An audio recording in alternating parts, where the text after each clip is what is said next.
Welcome to The Claw. I'm Eric Holtzclaw, Chief Strategist at Liger. The Claw is the marketing podcast for C-suite executives. I am joined today by Emma Donovan. She's a co-founder of a company called Dapper, which, Emma, that is a great name for a company. That is what I potentially should have called one of the companies that I've started in my past. So tell me a little bit about yourself and what Dapper does. Thanks, Eric, and thank you for having me on the podcast today. So Dapper, the name was one of those things we help, brands come up with their names, and choosing our own was always going to be a challenge, but it just kind of happened. And we wanted a word that people smiled when they said it and that they had a sense of what we do before we even had a tagline or had a chance to chat to them. So I'm really glad that it resonated. And Dapper was, born here in Cape Town in South Africa about 3 years ago. And haven't looked back since. So that's the quick story. So 3 years ago, so you were putting this together in the throes of the pandemic. Is that true? Absolutely. Yeah. I co-founded a marketing agency 10 years ago. And when COVID hit, I realized that I wasn't really working in my sweet spot.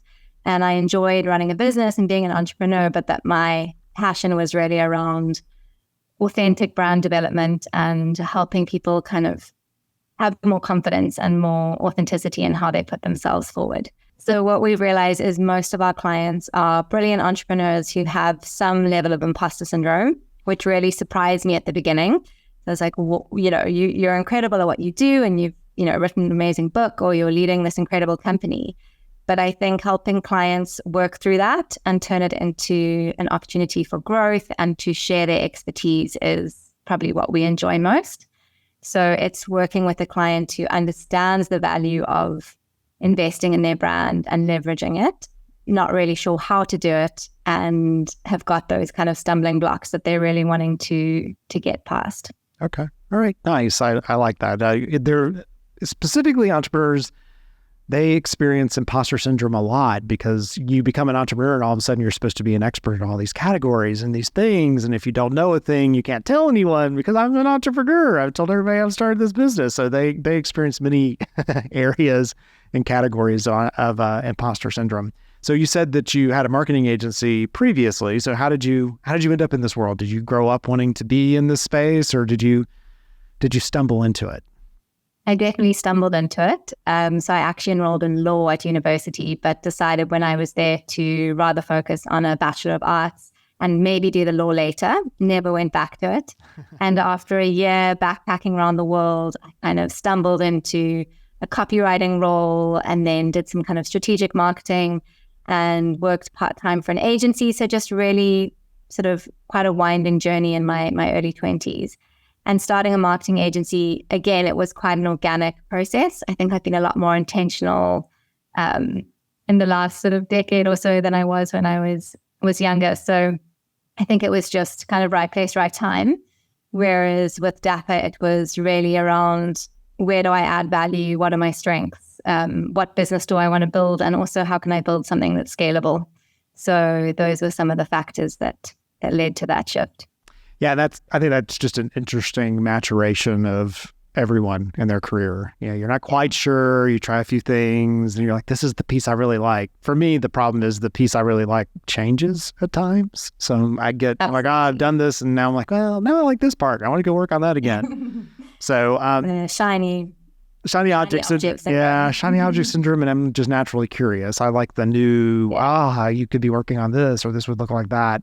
So in this space, this is a really important conversation because we specifically work a lot with B2B companies. So business to business. Now, I argue that business to business just means it's a relational brand because people use like B2B and B2C, and it's like, well, relational versus transactional. So we don't do a lot of transactional work. We do a lot of relational.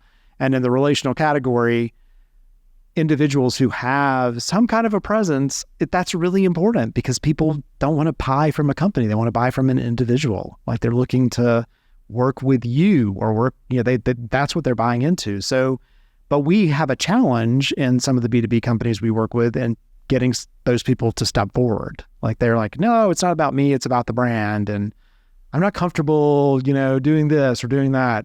So how do you work people through that? Because I think that's either part of the imposter syndrome, or it will have you as like, oh, but I don't want to be the star. And it's like, yeah, we're not necessarily saying we want you to be the star. So how do you address some of those concerns?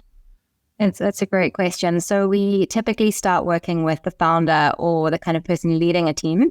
And once we've shown the results of why working on your brand is so important, it's much easier to get buy-in from the leadership team. So we typically do a sort of 6-month process with the founder or leader, and then we do workshops for their leadership team. And what's great about that is people will raise their questions. They will, be skeptics. They will challenge us. And I love that. I love that debate. And also getting other people in the room to experience share. I think that's really powerful. And then a line I often use is, your brand's already out there. It's just whether you're going to own the narrative. And I think once people realize that they have a brand, everyone has a brand, and it's not about being in the limelight, it's about telling an authentic story. So I think that shift is a really important one for people who would prefer to just hide away or don't see the value yet. I love that line about the fact that your brand it's out there already. And so you either can define it or be defined. Which one would you prefer to do? Do you want to own it, or do you want to let somebody else make their own decisions or define it for you? That's a great way to look at it. In your world, so you talked about an important part of this, you say you work with them for about 6 months. That's the advice we give our clients too, is it's going to take 6 months. We're not going to see things. This doesn't happen overnight, those types of things. What are some of the ways that your clients know it's working? Like, how do they show up when you know that it's working and they're excited about the work you're doing with them? So a big part of what we do is get clients to see their brand as both online and in real life. So it's not just their LinkedIn profile or, their company website. So a lot of the foundational work we do is asking them what matters and what is enough, what values drive their behavior. So it's a lot of personal development before we get to brand development, if that makes sense. Yep. And I feel that just giving them that confidence and clarity of purpose is such a strong foundation and springboard for their brand. And so once we create content pillars with them, which are sort of themes and topics that they can create content around, and identify things like, where is their audience? What are they talking about? When? Why? So we give them a lot of kind of practical tips. They see the results quite quickly if they are sort of brave enough to take that next step and actually put themselves out there. And it's different for everyone. So, LinkedIn content is an easy place to start, but podcasts are great. Keynote talks, but maybe it's internal. And if you go back to your question around, the kind of B2B side, often you need a strong brand for your team or for your strategic partners. Yes. So it's working with them on that and saying, who do you need to show up for and why? And then giving them the kind of toolkit to do that, rather than having a blanket approach of do these 10 steps. Yeah, that's such an important part of it, because we call our discovery sessions with clients brand therapy. That's what we call it. It's brand therapy. So, and we're going to go through this, and at the end of this, like, can we actually put the stuff on the front end of it that you're asking us? Like, is that who your brand is? Does it show up that way? Are you willing to do the work to be what you are your aspiration, right? And we often think about attracting customers. I want somebody to ring the bell, right? I got to get conversion, but like companies work with like companies. So we'll take their brand and put it with the people they want to work with. And so does your brand look like these companies that are your partners or not? Do these things like they match? Because they hang together. And so if your brand can't hang with the brands you want to hang with, then we have some work to do. I love that approach. Love that part. And I love then to start to see it execute. And what we run into is it's often anecdotal, so like you can't 100% point it towards like, it's that thing that made the conversion, but it's the thing that made the conversion easier and made that partnership easier. I go to events all the time and people run into me and I do not know them, but because I'm doing the podcast and I'm all over LinkedIn, they think they know me and they'll come, hey, Eric, how are you doing? And I'm like, hi, you. And it's because we've already established a relationship, right? Before I've gone to the event or whatever. And it just makes the rest of that conversation so much easier. So I love the work you're doing.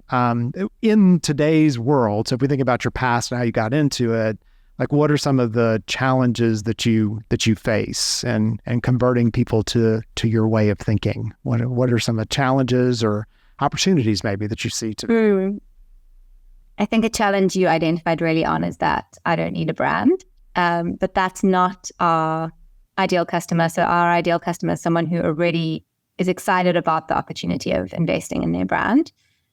I think a challenge in our business was how to scale it, which is a really interesting one because the work we do is quite deep and connected to each client. So we've recently launched an online course, which we're really excited about because we've taken the material from the 6-month program and actually adapted it to a way we call it brand yourself. Yep. And the idea is you build your own brand. So for me, that's a challenge we've overcome internally, but I think it also links to a challenge for clients in terms of, can they afford the process? Do they have that much time to spend on their brand with us? Whereas this is a do it at your own pace, get worksheets, get tutorials. So that's been, I think, a great step for us to take as a business to be able to support more people. It's something I would love everyone to do. When people say, who's your niche audience? I say anyone who wants to build a brand, which is unusual to have such a broad audience. But I just think in today's world, it's really important to think about how you put yourself out there and feel comfortable in your skin. That's a huge one for us, is really just getting people to own their story. Yeah, and if you think about the future of work, we talk about how, companies would hire you and then they would sell your skills on your behalf. And the world is converting. It's you sell your skills and you should really sell them to a set of companies. So how do you position yourself? What is it that you do? What's your headline? And then that allows you to attract the kind of companies that you're going to work with, those kind of things. Because the days of, we know company employee loyalty, like it's all based on, some companies are in a technology space, they may not exist in the next couple of years. So what is it that you've learned that you then can carry forward to that next place? So I got into this world of doing, here I am in front of a camera doing podcasts, and I've been doing this for like ever, because I brought a marketing firm into the last company I owned, and I was the operations guy, and I hid in the back and nobody knew that I even really existed. And the lady I was working with who ran that firm was like, you have to start standing on stages. And I was like, I don't stand on stages. And she's like, well, you're going to have to. And so Toastmasters and the podcast, I did the podcast because back in the day it was audio. And so I could just record it with someone. And if I didn't like it, I just never released it. And so it was the way for me to get comfortable and in my skin and talking about things and whatever. So but it takes a lot, because if you're that back end person, you're like, why does anybody want to hear my story? But people that's why all these reality shows are so good, right? Like, you love a good reality show when you get to find out the backstory, right? Absolutely. And I'm really curious to know, was there a specific moment or kind of conversation that helped you take that step? Our company was at a point where it wasn't scaling. So we had kind of hit our company had hit a plateau, and I was the CEO of the company. And so I was like, well, it must be me. Like, if the company's not scaling, it's the leader that's the problem. And so I brought the marketing firm in to kind of look at what we were doing. And her observation was, you're the one who knows everything about how this company runs. You understand the expertise, and no one knows who you are. And I'm like, right, because it's all about the brand. And she's like, now it's not. It's not about brand. It's about the individual. And so I adopted that and was willing to try, because I like to experiment. Now, I do think most people who are in corporate world or whatever, they're not as much experimenters, right? So, and in your practice area, do you work more with people who are kind of like entrepreneurs who run their own company, or are you in big companies too? Do you kind of have a balance of that?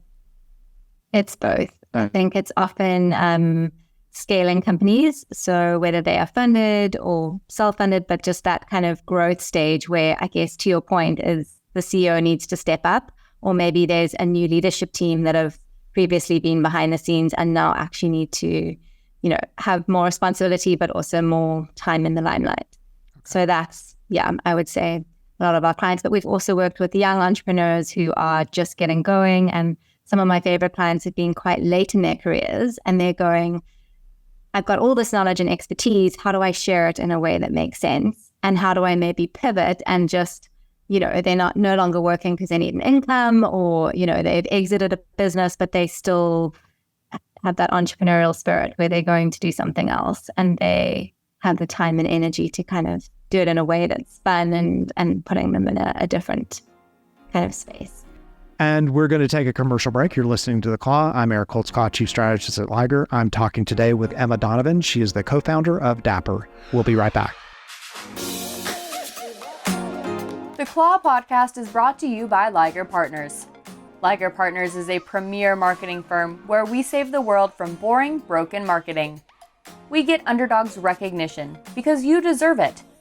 For more information, go to ligerpartners.com and follow us on all social media platforms at Liger Partners. And we're back. You're listening to The Claw. I'm Eric Holtzclaw, Chief Strategist at Liger. The Claw is the marketing podcast for C-suite executives. I'm talking today with Emma Donovan. She is the co-founder of Dapper, about an incredibly important part of the marketing's tech stack, like the thing that people need to do that so few of them do. We always concentrate on their company, like, oh, let's put out all this content and yada, yada, yada. And then we're like, well, we need some of your experts to get out there and start standing on stages and do things. And there's some resistance. And that's where Dapper steps in. They want you to brand yourself. So, Emma, I'm an executive at a company, and I've been told all of a sudden I got to start doing this. I've got to start thinking about myself and branding myself. What are you going to tell me kind of first, second, and third? What do I need to know before I reach out to you? Like I'm not convinced. How and why should I brand myself? What do I do first? So I think the first thing I would try and understand is how you learn. So do you learn online? Do you like being in your own space, taking your own time, or do you like conversation? Are you inspired by questions and kind of debate? So that's kind of my starting point, because the online course is designed for people who prefer that style of learning. I'm definitely the person who needs the conversation to inspire the action, and I need someone holding me accountable. So I really like having both options available to clients. Yep. And in terms of getting you to feel more confident with why you're doing it, I love sharing existing client stories and testimonials. We have got case studies and examples. We've also got a couple of our kind of loyal clients who are happy to hop on a call with a potential client and just have a 10-minute, this is what I got out of it. And I think that's so valuable. I would much rather have firsthand stories myself as someone considering a product than a kind of sales pitch. Yeah. So Okay. That would be my starting point. Okay. That's a good starting point. I like the idea too of having the different learning styles. I'm much better in this kind of interactive world of talking to someone and kind of going through it. And the ideas get better for me, like when I can bounce something off of someone, so I don't do that's why I think I wasn't great in school. It's like, hey, go take this book and figure it out on your own. I'm like, could we talk about it? Like maybe if we drew this stuff up. So knowing that, because that could be a difference potentially in like how you approach what you're going to do. And how do you tease out what I should start putting forward? Like, how do you get to that part of it? So we do some personality profiling, and again, the depth and the number of sort of assessments we do depends on the client and their appetite for it. One that I'm really enjoying at the moment is a wealth dynamics profile, and knowing where you sit on that kind of wheel is really useful for us. For example, I'm a star. I think you probably would be too, where you're comfortable in the limelight, but it's not about the light shining on you. It's more how you can shine it on others and how you can be that magnet, but use it in a constructive way to motivate people and engage with them. So that's obviously one of the more extroverted profiles, where you'll have somewhere they just really don't want to be in the limelight. And understanding that upfront is huge, because we're not going to try and force someone to be in the limelight if they're really not wanting to be or not comfortable. Yeah. So that's a great example. I mean, we use Enneagram and insights discovery and a whole bunch, but it's just really to get a sense of what makes them tick, what brings them joy, and using that as a starting point to then create those content pillars I mentioned earlier on. Having a couple of topics you're comfortable talking about makes it so much easier, rather than just your business or just one area that you're an expert in. So just broadening that to your interests, I find really useful. Yeah, and being comfortable broadening it to your interests, because people honestly don't want to hear about your business. Like that. It's the thing, like when you go to the cocktail party and everybody's like, what do you do for work? I'm like, oh my goodness. Like, can we have another way of thinking about this? Because if you're in your interest category, you can pull that interest back to your business. Like there are ways to kind of connect those things. And I always love it when the story has like this hook that you didn't expect. So they're telling, and they're like, oh, you pulled that, or you thought about a way to kind of pull that around. So being comfortable sharing those and kind of using those analogies is a way to make it simpler for most people, because I have family members who still don't know what I do for a living. I think they think I work for the mob, right? Because they're like, I don't know, he makes money, but I'm not sure how. So you've got to figure out a way to make it more approachable. So if you can use something that other people notice, then you kind of build those bridges. Do you advise people to go through like when I started doing this, they were like, hey, you should probably go join, like I joined Toastmasters, which is a club that teaches you how to speak. I thought it was a drinking club. It wasn't. I was very, very disappointed, kidding. But I did the first 10 speeches with them, and it was very helpful because it helped me understand. My first 3 speeches were terrible. I bombed them, and I figured out why. And so then by the time I got to the 4th speech, I was like, okay, this is how this works for me. This is what I would do. Do you guys advise things like that along the way, or? Absolutely. I love that idea. I did Toastmasters at school. We did actually have wine. So I think that may be with that one. South Africa thing. But yeah, it was, actually that was Zimbabwe. Okay. And right. we were all 18, which was the legal age to have a glass of wine. But it was fun. And I think it gave me a lot of confidence, quite young to start just speaking in public. Yeah. But we encourage clients to do that sort of thing, join any kind of accelerator programs or networking events, just getting themselves again in real life if possible or online, and practicing on their team. So we'll say, all right, you need to do a keynote in a month's time. You're doing a first draft to us or to your team, and done is better than perfect. It's a line we use often. Oh, yes. Progress over perfection. And that was what I learned in Toastmasters is my special skill is writing. I love to write. And when I write, I choose words purposefully. So words are important to me. Like I chose that word for a reason. And so I would write this speech, and then I wanted to memorize it word for word. And so I would try to do that. And then I would get up and I would get tripped up. I would miss a word or whatever. So I realized when I speak, I can't do that. When I'm speaking, I have to have like just a word or an image that tells me this is the next thing I'm going to talk about. And then I kind of weave around within it and I'm okay. But if I try to memorize that word for word, I can't get through it. Right. And so, but there's some people I've seen them, they memorize the speech and they give it the exact same way every single time because they can, there's a guy who used to do keynote speeches, and I would do his presentation slides, and you could see the keynote speech and he would basically memorize it word for word. And it's amazing. I do not have that special skill. So talk to me about, what do you think, what in this kind of category of personal branding and what you guys do, what should people be thinking about future-wise?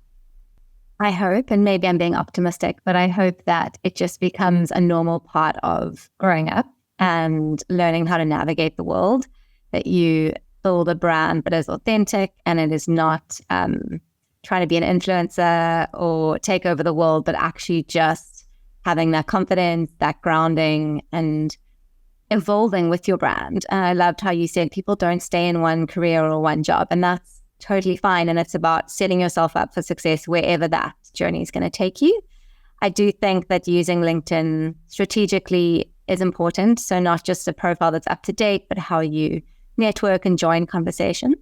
I know the sort of younger generations are happier on TikTok, but I feel from a career development and a brand point of view that LinkedIn is still the place where you're going to get the most value. Yeah. Who knows? Well, in the future. But I do like what you said in that talk track, which is important, is it's not about, a flash like influencers where they're trying to get, it's for a time. Brand is forever, right? You need to think about your brand very early. And my daughter is a artist. She went to school for art, and that's an incredibly hard career to do. And she really wanted to be a practicing artist. And so between her junior and senior year, her name was a very common name. So a lot of people had that same name. She changed her name. And she changed it to Eve, YVE, because she knew that the people that she was meeting at college would end up being connections for her later. And as she started to kind of build her art career, she needed a unique, memorable name. And so she told us in a weird way. We like found out because she was a counselor at a camp and people were calling her that when we came to visit. And we're like, do you need to tell us something? And she's like, yeah, I changed my name. Like, okay. But she was branding herself very early because she knew that that was going to be an important part of it, because you want to be memorable, right? I mean, that's part of it, is you want someone to be, oh yeah, I remember that person for this reason, because then it's easier to come to mind later, or for just to keep that connection in place. So yeah. Yeah, I love that. And also in terms of search results, I often open a keynote by saying, when did you last Google yourself? And everyone sort of takes out their phones in a panic. And it's just so interesting to watch their faces of either being sort of delighted or slightly horrified, or they're not there at all because it is a common name, or they haven't, curated their brand at all. Yeah. So again, that parallel between real life and the sort of digital footprint of it really does apply to both. Very nice. Well, I can't say enough about this and how it's impacted my personal career. So what you're doing is great work. It's been an incredibly important part. I've been kind of doing personal brand for about 13 years, and I've been through at least 3 or 4 versions of what I've done as a career in that same time frame. But my personal brand stays with me, right? No matter what I'm doing work-wise or what company I'm with. So and again, name of the company's great. So you did a good job with that. Appreciate your time. Thank you, Eric. It's been great to connect. And so for you, if I want to go find all the things that you've done for personal branding and find your new course, what are the right ways and places to connect with you? So becomedapper.com will give you everything you need. And there is a link there to Brand Yourself, which is our online course. And we'd also love to connect directly with listeners on LinkedIn. So it's Emma Donovan -Dapper. Nice. Right. Oh, look at that. You even have it on. That's very smart. Very smart. So appreciate the conversation. So you've been listening to The Claw. I'm Eric Holtzclaw, strategist at Liger. The Claw is the marketing podcast for C-suite executives. We've been talking today about the importance of personal branding with Emma Donovan. She is the co-founder of the company Dapper. Go and check them out and start building your own personal brand. Until next time.